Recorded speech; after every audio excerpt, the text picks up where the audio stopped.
Hello friend, welcome to my YouTube channel Spandan pathology. मैं doctor Nirmal आपके सामने आ गया हूँ एक नए टॉपिक पे डिस्कस करने के लिए।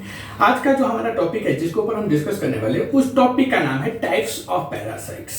टाइप्स ऑफ पैरासाइट्स में हमने पहला देखा इक्टोपैरासाइट्स, दूसरा देखा हेलमिन्थ्स। आज हम तीसरे टाइप्स में देखेंगे प्रोटोजुआ। प्रोटोजुआ क्या होता है? ओके, तो जो पैरासाइट्स है वो मेनली 3 टाइप्स के होते हैं, 3 प्रकार के होते हैं, जिसमें हमने पहले इक्टोपैरासाइट्स मतलब बाह्य परजीवी देखा, फिर दूसरा हेलमिन्थ्स देखा, आज तीसरा हम लोग देखेंगे प्रोटोजुआ। प्रोटोजुआ क्या होता है? तो देखिए, protozoa are one cell organism, मतलब प्रोटोजुआ एक कोशिकीय जीव होता है, एक सेल वाला जीव होता है। ठीक है, तो protozoa are one celled organism, मतलब प्रोटोजुआ एक कोशिका वाले जीव होते हैं। You can not see them without a microscope, मतलब आप प्रोटोजुआ को बिना माइक्रोस्कोप से नहीं, मतलब बिना माइक्रोस्कोप के नहीं देख सकते हैं। ओके, तो प्रोटोजुआ क्या होता है? एक कोशिका वाला जीव होता है। आप इन्हें बिना माइक्रोस्कोप के नहीं देख सकते हैं, मतलब आप इसे माइक्रोस्कोप के बिना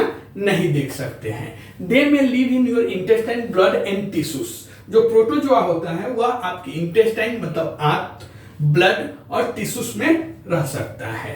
okay, they may spread through contaminated food और water, person to person contact और through the bite of vectors. मतलब प्रोटोजुआ वे दूषित भोजन, पानी या व्यक्ति से व्यक्ति संपर्क या किसी वेक्टर्स के काटने से फैल सकता है।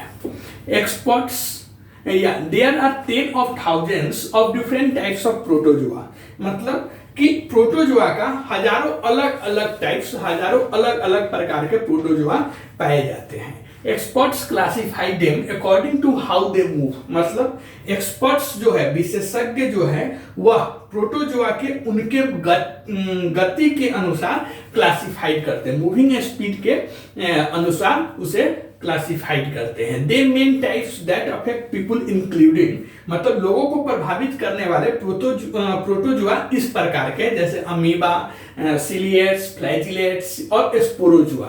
तो प्रोटोजुआ क्या है? तो प्रोटोजुआ एक सिंगल सेल्ड ऑर्गेनिज्म है, मतलब प्रोटोजुआ एक कोशिका वाला जीव होता है और आप इसे माइक्रोस्कोप के बिना नहीं देख सकते हैं। इसे देखने के लिए आपको माइक्रोस्कोप की जरूरत पड़ेगी। प्रोटोजुआ आपकी इंटेस्टाइन मतलब आंत, ब्लड मतलब रक्त और टिश्यूज मतलब ऊतक में रहता है। प्रोटोजुआ दूषित भोजन और पानी मतलब कंटामिनेटेड फूड और water, person to person contact और वेक्टर्स के काटने से फैलता है। उसके बाद प्रोटोजुआ 10,000 से ज्यादा, ठीक है, प्रोटोजुआ का हजारों अलग अलग प्रकार होता है। बट जो एक्सपर्ट्स रहते हैं, विशेषज्ञ रहते हैं, वह प्रोटोजुआ का उनकी गति के अनुसार उन्हें क्लासिफाइड मतलब वर्गीकरण करते हैं। The main types that affects people including, मतलब लोगों को प्रभावित करने वाला प्रोटोजुआ इस प्रकार के हैं। जैसे पहला अमीबा। अमीबा क्या है? तो अमीबा फॉर्म टेम्पोररी जिसे हम बोलते हैं फॉल्स फीट, या फिर उसे एक स्पेसिफिक नाम से जानते हैं सीडोपोड्स। तो amoeba from temporary false feet pseudopods to move, मतलब अमीबा चलने के लिए, अमीबा को कहीं मूव करना है, इधर से उधर जाना है, तो हम लोग को कैसे पैर है, परमानेंट पैर है, लेकिन यहाँ पर अमीबा टेम्पररी पैर होता है उसका, टेम्पररी मतलब अमीबा चलने के लिए, मूव करने के लिए अस्थायी रूप से झूठे पैर, जिसे इंग्लिश में फॉल्स फीट बोलते हैं, यह झूठे पैर या फिर इसका एक स्पेसिफिक नेम है जिसे हम सीडोपोड्स बोलते हैं, तो वह बनाता है। अमीबा क्या? तो अमीबा चलने के लिए, मूव करने के लिए अस्थायी रूप से झूठे पैर मतलब फॉल्स फीट सीडोपोड्स बनाता है। उसके बाद अमीबा क्या है? द अमीबा इंटेमेविया हिस्टोलाइट का, जिसे शॉर्ट फॉर्म में बोलते हैं ई हिस्टोलाइट का, कॉजेज डिसेंट्री, मतलब जो अमीबा है यह एंट अमीबा हिस्टोलाइट का, शॉर्ट फॉर्म में इसे हम ई हिस्टोलाइट का के नाम से जानते हैं, वह पेचिस का कारण बनता है। तो अमीबा क्या है? अमीबा भी प्रोटोजोआ है। दूसरा सिलिएट्स। सिलिएट्स क्या है? तो देखिए ciliates use many short hair like structure that is called as cilia to move and gather food. मतलब कि सिलिएट्स कई छोटी छोटी बाल जैसी स्ट्रक्चर जिसे स्पेसिफिक नेम सिलिया बोलते हैं का उपयोग करके चलता है। ओके, अमीबा क्या करता है चलने के लिए? झूठे पैर का अस्थायी रूप से निर्माण करता है जिसे सीडोपॉड्स बोलते हैं। सिलिएट्स क्या करता है?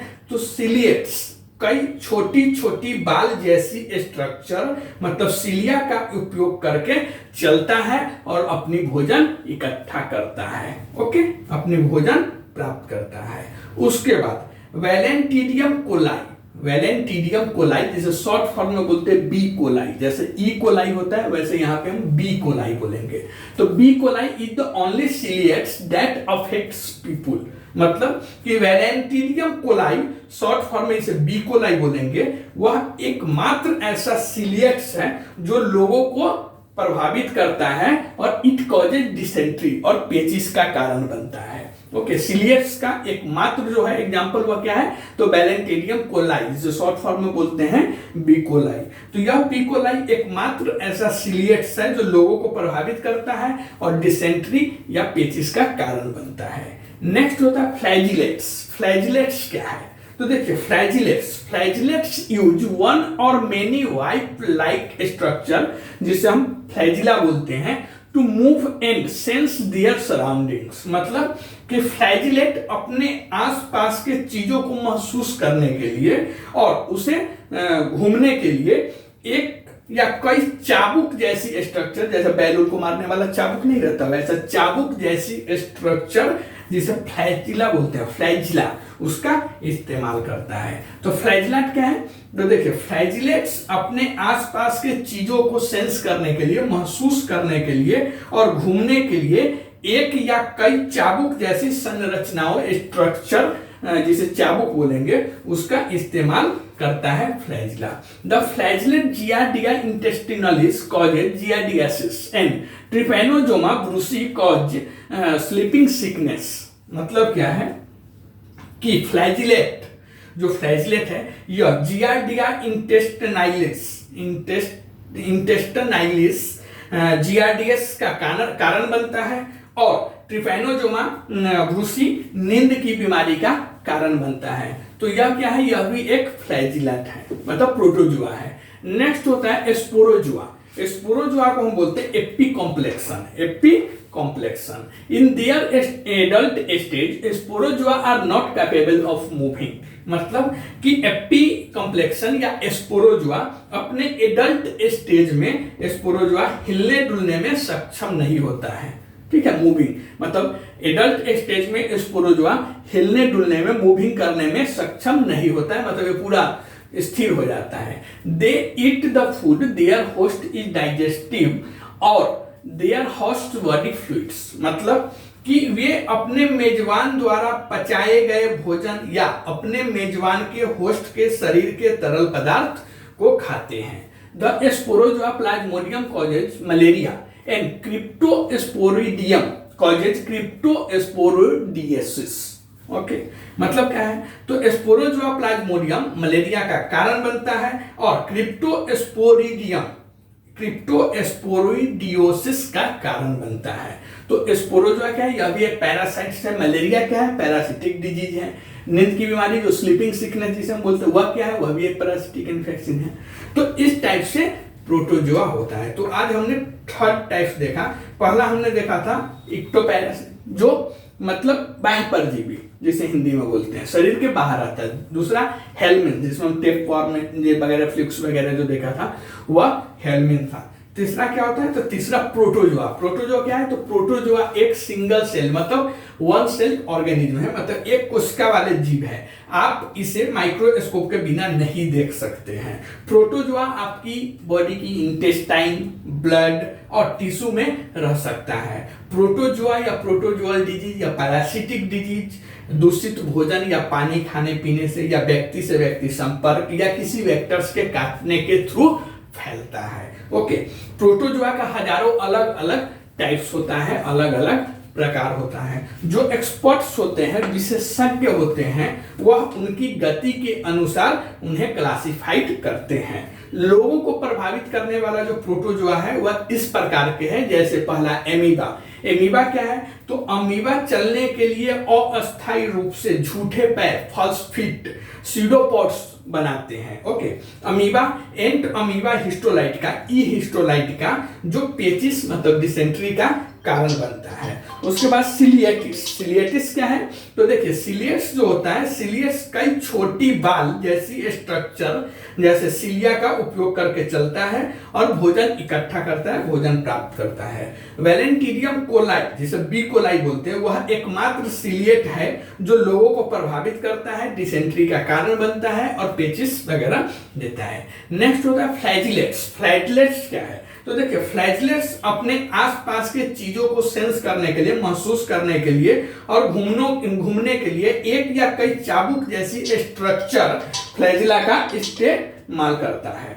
फ्लैजिलेट्स जियाटियसिस इंटेस्टाइनलिस, जियाटियसिस का कारण बनता है और ट्रिपैनोजोमा ब्रूसी, नींद की बीमारी का, स्लीपिंग सिकनेस का कारण बनता है। दूसरा होता है स्पोरोजुआ। स्पोरोजुआ एपिकॉम्प्लेक्शन, वह क्या है? तो देखिए, अपने एडल्ट स्टेज में स्पोरोजुआ हिलने डुलने में सक्षम नहीं होता है। वे अपने होस्ट मेजबान द्वारा पचाए गए भोजन या अपने मेजबान के शरीर के बॉडी फ्लूइड्स को खाते हैं। स्पारोजुआ में देखेंगे तो स्पोरोजुआ प्लाज्मोडियम मलेरिया का कारण बनता है और क्रिप्टोस्पोरिडियोसिस का कारण बनता है। तो यह होता है प्रोटोजुआ। आप कमेंट करके बताइए यह वीडियो आपको कैसा लगा। अगर यह वीडियो आपको अच्छा लगता है तो प्लीज इस चैनल को सब्सक्राइब कीजिए, लाइक कीजिए, शेयर कीजिए। मिलते हैं ऐसे एक नए टॉपिक पे डिस्कस करते हुए, तब तक के लिए थैंक यू।